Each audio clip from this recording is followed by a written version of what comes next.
কোন গ্রাম এটা? রাধানগর গ্রাম। রাধানগর গ্রাম, দাসপুর, দাসপুর 2, দাসপুর 1। এখান থেকে আমাকে কে ফোন করেছিলেন? মিলন বাবু? অতনু।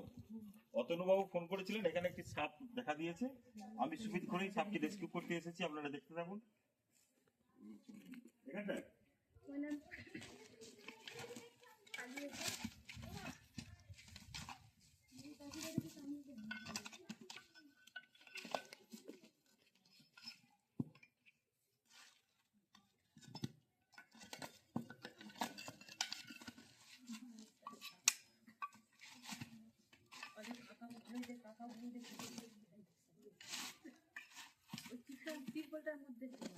এটার মধ্যে আমাদের বৌমা ওটা চাগাতেই দাঁড়িয়ে পড়েছিল।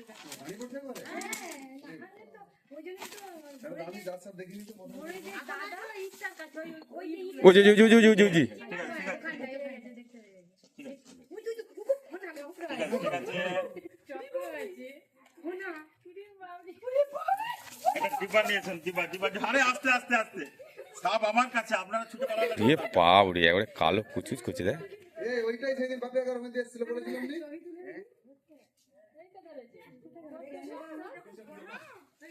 রে বাবরে, এতে পদ্ম খরিস, ঠিক আছে? আপনারা সাপ কামড়ালে কি করবেন? সাপ কামড়ালে আপনারা কি করবেন?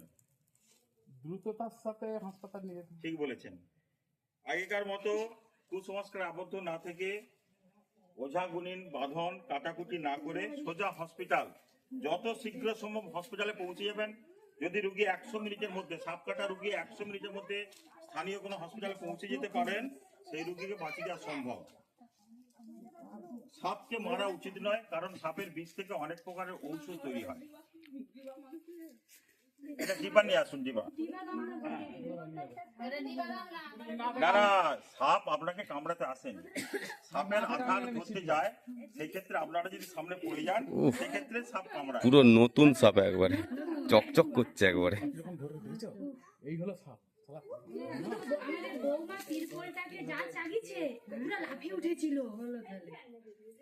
একটা ডিবা নিয়ে আসুন। তবে আপনারা আশেপাশে 1 কিলো চুনের সাথে 250 ব্লিচিং পাউডার মিশিয়ে ছড়িয়ে দেবেন, গুলিয়ে। একটা বালতিতে 1 কিলো চুন নেবেন, তাতে 250 ব্লিচিং পাউডার দিয়ে ছড়িয়ে দেবেন, গোটা ঘরের আশপাশে কম হবে এলাকায়। সাপের বিষ থেকে অনেক প্রকারের ঔষধ তৈরি হয়, তাই সাপকে মারা উচিত নয়। তবে এই এলাকায় আরো সাপ আছে, কারণ এটা বাচ্চা সাপ। দুটো ফুটো ফুটো করে দাও, দুটো ধূপে করে দুটো ফুটো করে দাও। আচ্ছা নিয়ে আসুন। আপনারা, আমরা এই সাপটিকে নিয়ে গিয়ে গভীর জঙ্গলে ছেড়ে দেবো, কারণ সাপকে বাঁচিয়ে রাখার প্রয়োজনীয়তা আছে, ঠিক আছে? আপনারা আকাশ পাইরেছি ইউটিউব চ্যানেল বা ফেসবুক খুলবেন, দেখতে পাবেন সব কিছু। আমাদের ওই যে কোন মাথায়